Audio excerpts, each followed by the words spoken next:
the microbiome, dysbiosis, gut disorders, and how we can utilize prebiotics in clinical practice. We're going to be talking about a number of different things. If I had 3 hours, I'd talk for 3 hours, but I've got 50 minutes, so we'll go with that. We're going to start off by looking at the microbiome. Now, I really want to expand your understanding of the microbiome. In clinic, in our original undergrad degree, we were taught microbiome, but honestly, I've been there, I've done that, it's very low level. We really need to expand and advance our understanding on the microbiome. So I'm going to be talking about functional dysbiosis and how we can identify it, and then also how we can treat it. There's this concept of weed seed feed. Who's familiar with that? Yeah, we've heard that. You might have heard that during our university degrees. We might have heard that in a number of books. I want to start this wave of changing that. I want to come from that perspective of feed, feed, feed. So I'll explain what I mean a little later on. I want to share some research on antimicrobial herbs and the potential impact that they have on the microbiome. Then I'm going to share with you my 4 rules for thinking about or utilizing antimicrobials in clinical practice, which is test, reflect, protect, regenerate.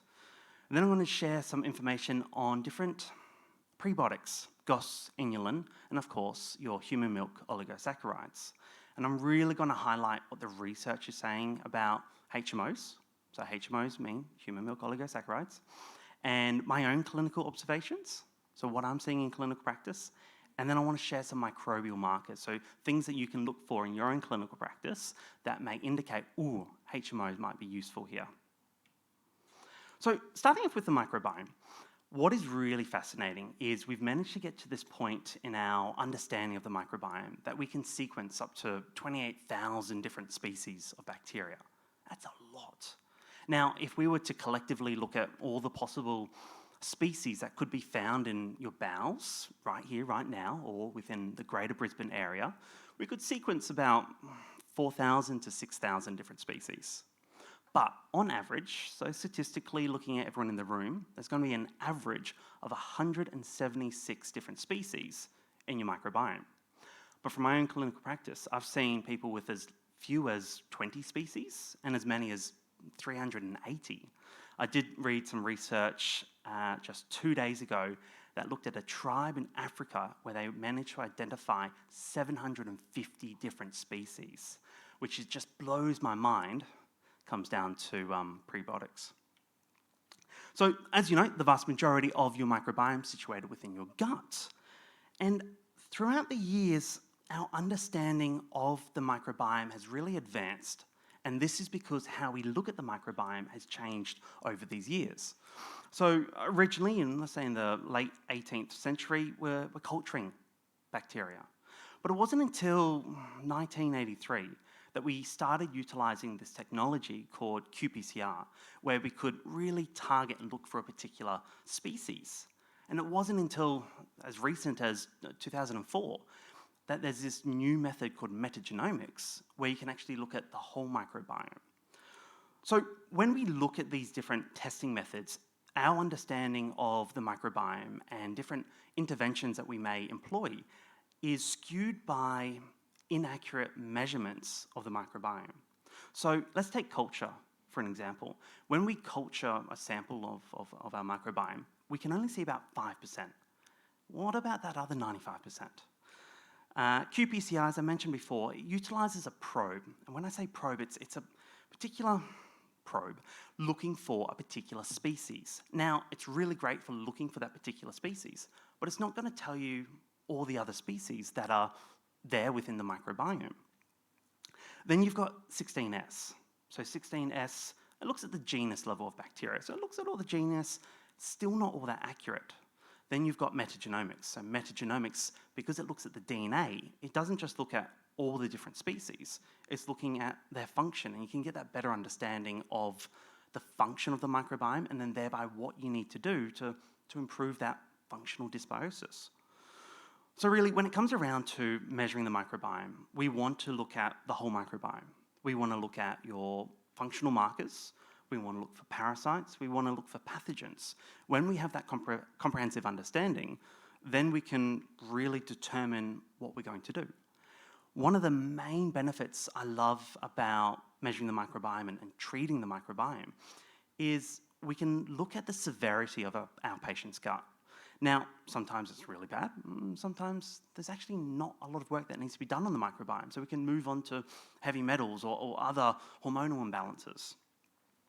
But what's really cool is when you look at the whole microbiome, you get this understanding of targeted interventions. So based on their microbiome, you can go, ooh, this is the intervention I need to be prescribing. Now, if you're like me, in clinic you get that question of, oh, what diet should I be following? Should I be on the paleo diet? Should I be on a vegan diet? When you look at the microbiome, you can actually see whether or not they would be better suited to a vegan diet if, let's say, they've got elevations in a particular compound called trimethylamine. That leads me into supplementation. We're all generally using supplements within clinical practice, but when we measure the microbiome, we can look at which supplements we should be using and which supplements we should be avoiding. So the microbiome utilizes a variety of different fuel sources. It will utilize fiber, loves fiber. It will utilize mucin, so that mucus layer within the gut. It will utilize protein within the food that you've just eaten, or the protein within your intestinal cells. But if you were to survey all the microbiome within your gut, they would say, yeah, I'd rather eat fiber. They prefer to use fiber as a fuel source because it's easier for them and it's actually going to produce better microbial metabolites.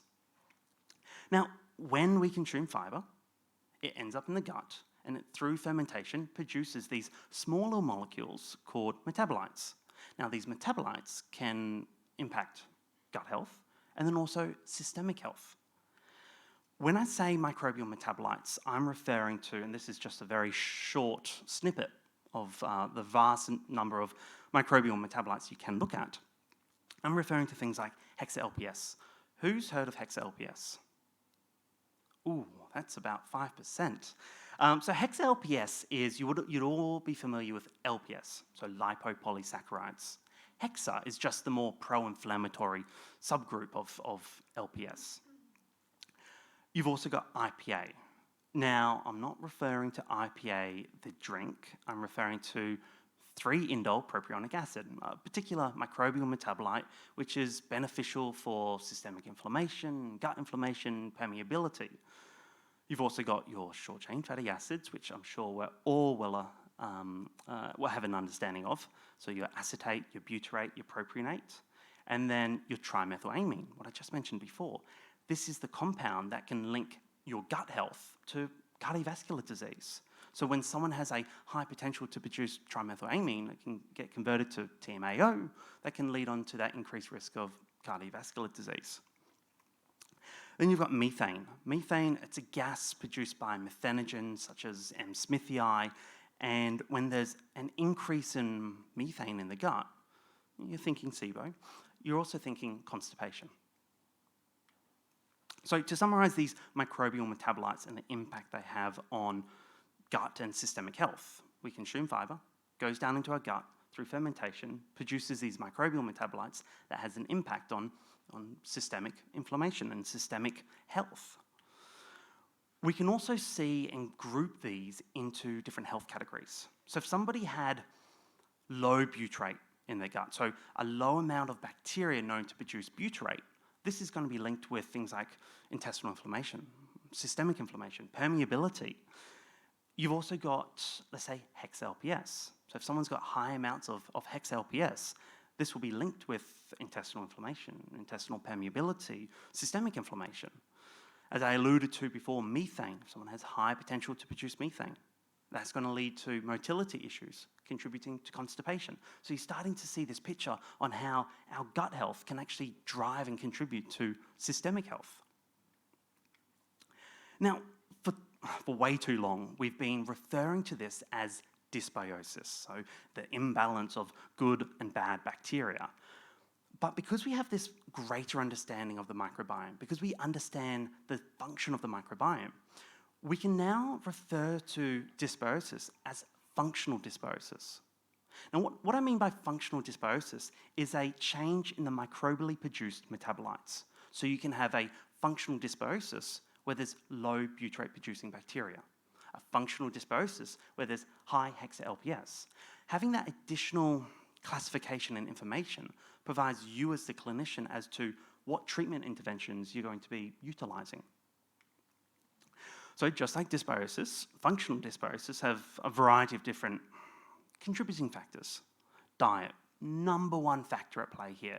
So a low fiber, high animal-based protein diet with high amounts of alcohol, high amounts of sugar, not enough prebiotics, that's going to be contributing to functional dysbiosis. Your medication, NSAIDs and antibiotics, that's going to be contributing to functional dysbiosis. Stress, acute and chronic stress can impact your gut. Supplementation, believe it or not, who here uses NAC in practice? N-acetylcysteine. Yeah, we've all used it, we've taken it ourselves, we prescribe it to our patients. In a select few individuals, if their microbiome has a capacity to produce a lot of hydrogen sulfide, NAC is actually going to feed that up and actually worsen intestinal integrity. So it's this concept of, I love NAC, nothing against NAC, but we really need to consider the health and function of the microbiome before we would go prescribing NAC. Aging, of course, is the only thing certain in life. As we age, our microbiome is going to change, and that's generally going to result in high amounts of hexa-LPS, different health conditions, and so forth.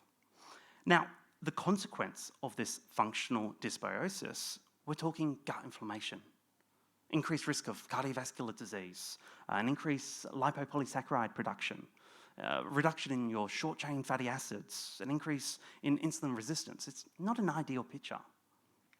All of this is contributing to what we see on a daily basis, this low-grade chronic inflammation that can impact not just gastrointestinal health, but can impact systemic health.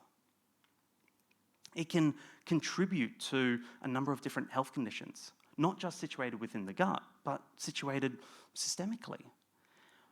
What I find really fascinating in clinical practice is sitting down and getting that list of symptoms. So we know, common sense would say, okay, if someone's got bloating and constipation, diarrhea, flatulence, heartburn, abdominal pain, food sensitivities, we're going to be thinking, there's going to be some functional dysbiosis. But there's other clinical symptoms such as weight gain, drug sensitivity, low immunity, and of course hormonal imbalances, which may suggest a functional dysbiosis. So the question I have for you is, what is the best supplement to treat functional dysbiosis? Now, as practitioners, who are our naturopaths in the room? Who are our nutritionists, dietitians, and physio? Thank you. And of all of the different interventions that we have, the one that has the most profound impact is going to be your prebiotics. Your prebiotics has got the most clinical data to say that it's going to be effective in treating gut-related functional dysbiosis. But as clinicians, we're overwhelmed with the variety of different prebiotics. It's quite small there. So we've got FOS, GOS, HMOs, pectin, inulin, beta-glucan, glucomannan, the list goes on. There are so many different prebiotics that we have access to. And sometimes we fall into this category of grouping them on our treatment plan. Increase prebiotics, and we send that off with the patient. But each and every one of these prebiotics are as unique as its own vitamin, mineral, or medication. They all have their own different impact within the gut and should be prescribed based on the individual and based on how they're presenting. Now, a variety of these different prebiotics are going to have different impacts within our gut. And if it has different impacts, it's going to have a different change to systemic health. So I want to share with you 3 different prebiotics: HMOs, GOS, and inulin. All of these prebiotics are highly fermentable prebiotics. They're beneficial for the microbiome. They're used to treat functional dysbiosis, and we can utilize them, and they're easy to access within our clinical practice. But some of these prebiotics, not all, but some, are going to be highly reactive. contributing to bloating, gas, and cramping in some patients. They're not going to be, not some, but not all, are going to contribute to constipation and SIBO. And some of them actually require to be monitored and a tapering dose. So we're going to dive into this, and you'll get a better understanding by the end. We'll start off with GOS, so galacto-oligosaccharides. It's a prebiotic. It escapes absorption in the small intestine and ends up in the large intestine where it's ready for fermentation. Now, what we know by the research is GOS supplementation increases a number of different beneficial bacteria. When you look at the clinical application of GOS, it's quite varied. We can use it to support with functional dysbiosis, stool consistency, bloating, flatulence, abdominal pain. It can reduce traveller's diarrhea. It's got a number of different clinical applications. But one of my favourites is to utilise GOS when it comes around to those who have got high hexa-LPS. Remember, hexa-LPS is that pro-inflammatory marker within the gut. Now, the trick here is low and slow. A lot of people are going to have adverse reactions to GOS, and so you actually need to start at a very low dose, have constant communication with your patient to ensure that they're not causing any bloating, that they're not causing any digestive upsets.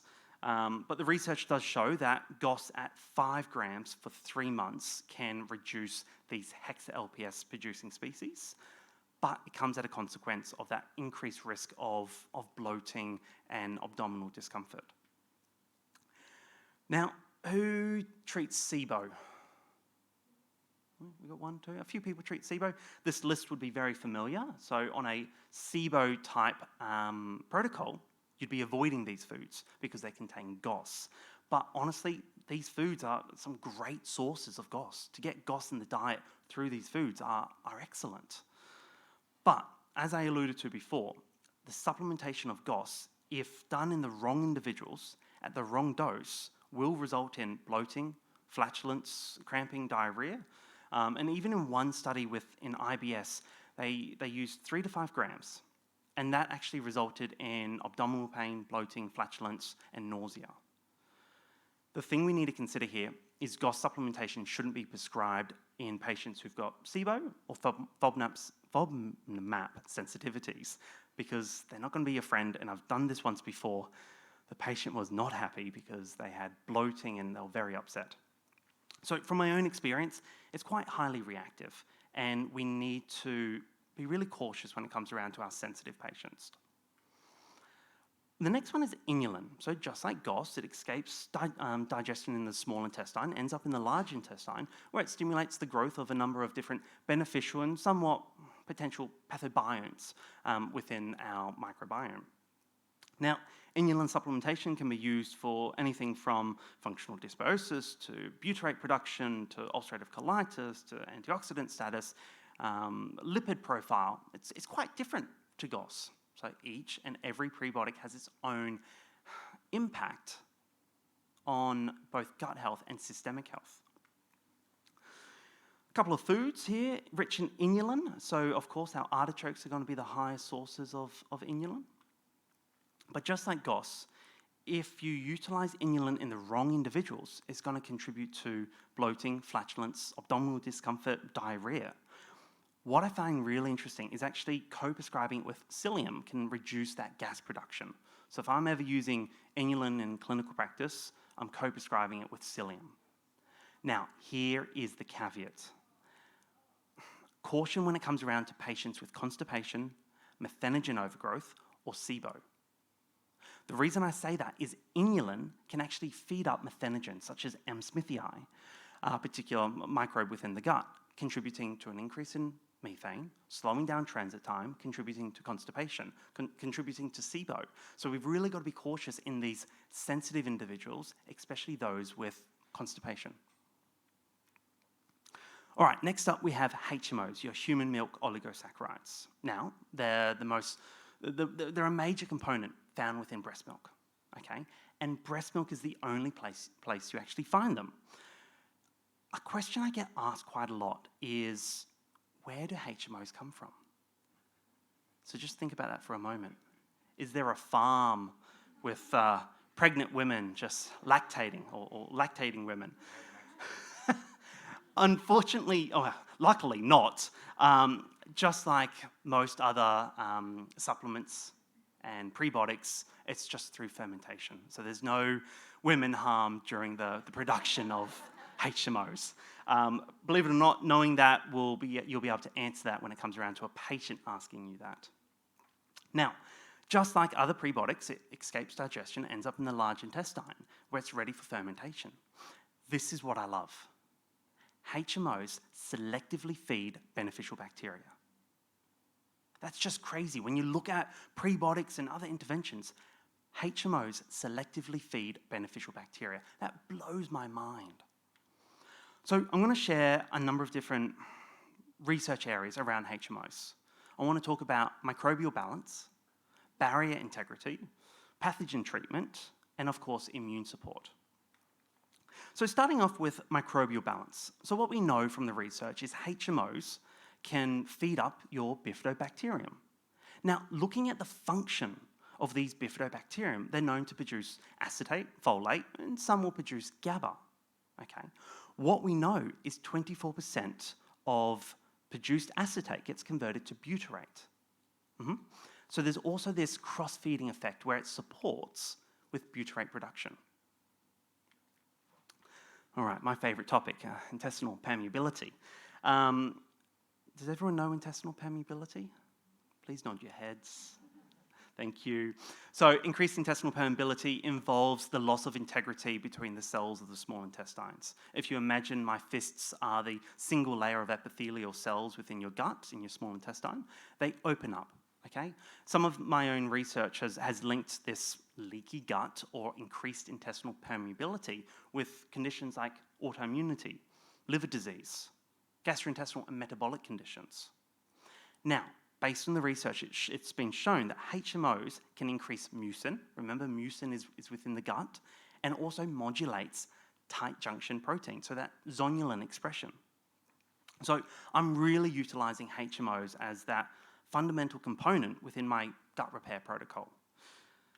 Now, for those of you who don't know my PhD, I basically developed the Bible when it comes around to treating intestinal permeability. So my PhD involved the development of a clinical practice guideline for the management of intestinal permeability for naturopaths, nutritionists, dietitians, GPs, and so forth. So there is a QR code here in relation to downloading the IP guideline, which gives you step-by-step on all the different interventions you can utilize to support with intestinal permeability.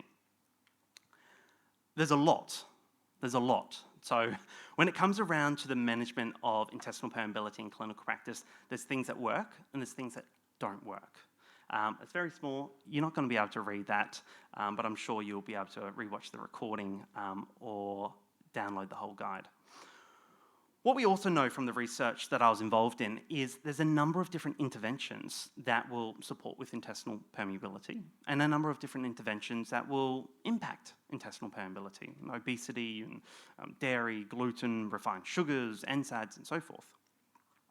But what you as a clinician need to know is the different treatment objectives when it comes around to managing intestinal permeability. So we're going to dive into all four of these and how we can utilize different prebiotics, HMOs, to actually modulate these different treatment objectives. So the first, and perhaps the most important, is the underlying condition. So if someone has intestinal permeability, we really want to address the underlying condition. So if they've got Crohn's disease, we want to be supporting their Crohn's disease. Right? So research has shown that prescribing prednisone in patients with Crohn's disease improves intestinal permeability. Now, by no means am I saying that prednisone is used to treat intestinal permeability, but it reduces the disease activity and then thereby improves intestinal permeability. We also have different risk factors. So we developed a systematic review looking at all the different risk factors for intestinal permeability, which includes advanced disease severity, inflammation, dyslipidemia, hypoglycemia, anthropometric measurements that resemble obesity, the consumption of the Western-style diet. All of these factors contribute to a risk of intestinal permeability. And what the research shows is actually treating these, so reducing a BMI, supporting with HbA1c, modulating disease severity actually improves intestinal permeability. So when it comes around to the microbiome, we want to correctly identify what's going on with the microbiome. We want to see whether or not there's any hexa-LPS or IPA within our microbiome. And then when it comes around to treatment, there's 3 key things here: diversity, diversity, diversity. And that is diversity within our diet to support with diversity in the microbiome. The next is to utilize targeted prebiotics, such as HMOs, are great when it comes around to targeting the microbiome, to improving the microbiome. And then the next is reducing saturated fats within our diet and increasing omega-3s to actually reduce the absorption of hexa-LPS within our microbiome. The last is zonulin expression. So in a subset of different conditions, such as pregnancy-induced intestinal permeability, disease-induced, so that's any diseases such as IBS and Crohn's disease and so forth, there's 4 key interventions here when it comes around to changing the zonulin expression. So zonulin is that protein that disassembles the tight junctions. So we really want to bring down that zonulin expression. Zinc, of course. Glutamine, you're wanting to go 5 grams 3 times a day. SB, about 250 milligrams. And then also HMOs, 600 milligrams twice a day to really support with that expression of the tight junction. Now, HMOs can also support with the modulating effect for pro and anti-inflammatory cytokines within the body and impacts our immune response as well. Something I find really fascinating is in relation to pathogens, okay? This is really cool. This is really cool. This is the thing that got me most excited about HMOs, is that it can actually reduce the binding of pathogenic bacteria and viruses to the wall of the intestines. So it reduces that adhesion. So HMOs can protect against a number of different pathogenic infections, such as your E. coli, your streptococcus, your C. diff, candida, yep, and H. pylori. I'm going to go into this a bit more in this concept of weed, seed, feed, right? So there's this concept of weeding the microbiome, so using antimicrobials, seeding it with probiotics, and then coming in with a prebiotic at the end. By the end of this, you'll think twice. So antimicrobials, for those who aren't aware, antimicrobials have an impact on the microbiome and include herbs like oregano oil, golden seal, barberry, nigella, philodendron. And a lot of these antimicrobial herbs contain a compound called berberine. Now, berberine can impact our microbiome. I want to show you these 2 studies. When I read these 2 studies, coming on about 6 months ago now, I was blown away. I read them probably 3 times. You should have seen me. It was a Saturday night, so I had my glasses on. Oh, what is this? What is this? Because it really blew my mind. It was for the very first time ever, we have research on the impact of antimicrobial herbs on the whole microbiome. So all research prior to this has used outdated methods of measuring the microbiome. This is the first research that looks at metagenomic sequencing, so measuring the whole microbiome and the impact that antimicrobial herbs may have within the gut. Your socks on? What the research found was there was actually an increase in disease-associated species. So after taking berberine at a dose of about 500 milligrams for 12 to 16 weeks in these pre-diabetic patients, there was an increase in disease-associated species. Now, you're looking at all these species, you go, oh, Brad, tell me a bit more about these. Well, the vast majority of them are hexa-LPS producing species. So they're species that are going to contribute to gut inflammation, intestinal permeability, systemic inflammation. The plot thickens here. There was also a decrease in health-associated species, so your bifidobacterium, your species linked with protecting against celiac disease, diabetes, type 2 diabetes. And when you actually look at the function of these species, a lot of them were butyrate-producing species. As you would imagine, there was also a reduction in microbial diversity. So where am I going with this? Antimicrobial herbs may actually have a more or a greater impact than what we originally thought. I think for many years we've had this thought of, oh, maybe it's causing some harm, but I'm not too sure. But what the research is saying that it is actually contributing to a worsening state of our microbiomes. The question on everyone's mind is, what are we going to do about it? I present to you my 4 rules for thinking about or using antimicrobials. Test, reflect, protect, regenerate. What I mean by this is if you're thinking about using antimicrobials or you're using antimicrobials, test the microbiome. Understand what species are there, the diversity, the function, the environment within the gut. Then you want to reflect on the patient. You want to reflect on their clinical symptoms. You want to reflect on the fact, have they taken any antibiotics previously or antimicrobials? How long have they been on these antimicrobials? Then you want to reflect on the microbiome. Do they have a pathogen, or is it actually a pathobiont, something that is not necessarily appropriate to be trying to kill? The next is to protect. And there's 3 components when it comes around to protecting the microbiome. That is your diet. So really increasing resistant starch in your diet. So green banana flour. Your PHGG, partially hydrolyzed guar gum, and your beta-glucans. So oats for breakfast. Then, if they've got high levels of hex-LPS, you can utilize GOS if they're not going to react to it. Okay, then next, one of the best things we can do to protect the microbiome is your HMOs. Remember what I said earlier. They selectively feed beneficial bacteria and prevent the adhesion of pathogenic bacteria, right? If we're coming in with an antimicrobial, we're trying to kill something for a reason, HMOs are going to be there to protect the microbiome. The last is to regenerate. So rebuild the microbiome after causing some harm. And we're going to be utilizing a high-fiber diet, fermented foods, diversity in the diet. And then we're also going to be regenerating the microbiome with HMOs. The last thing I'll mention here is we've also got to consider some of your core naturopathic and nutrition interventions around supporting with gut integrity, the mucin layer, intestinal inflammation, and motility. We can't forget those. So, shall we weed, seed, feed? Or shall we feed, feed, feed? I will leave that in your hands.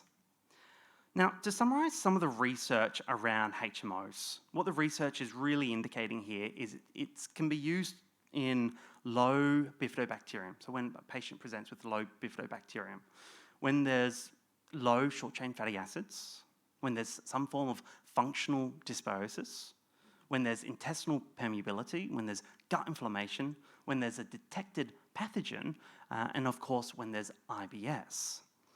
But this list is only governed by what the published research says. I've been utilizing HMOs for probably 12 months now, and there's a number of other really useful clinical applications I've been finding in my own practice. And that's with sensitive patients. So we've all had these patients, they walk in our door or online, and they go, I can't eat that, I'll bloat. Or I can't take that supplement. Or you're going through their protocol and you're just cautious that they're too sensitive. So HMOs are going to be that great alternative for sensitive patients. So if they're bloating to other prebiotics, we can utilize HMOs. Food sensitivities. And perhaps my favorite is in relation to antimicrobials and antibiotics. What I mean by that, so recall what I said, HMOs will prevent the adhesion of pathogenic bacteria in the intestines, feed up the beneficial bacteria. So we, on a regular basis, will prescribe Saccharomyces boulardii when someone goes to take antibiotics. That's our go-to. So before they take antibiotics, and then during and after. I propose, in addition to the SB, or to replace the SB, what about HMOs? They're going to feed up those beneficial bacteria, protect against, the reason why they're taking antibiotics.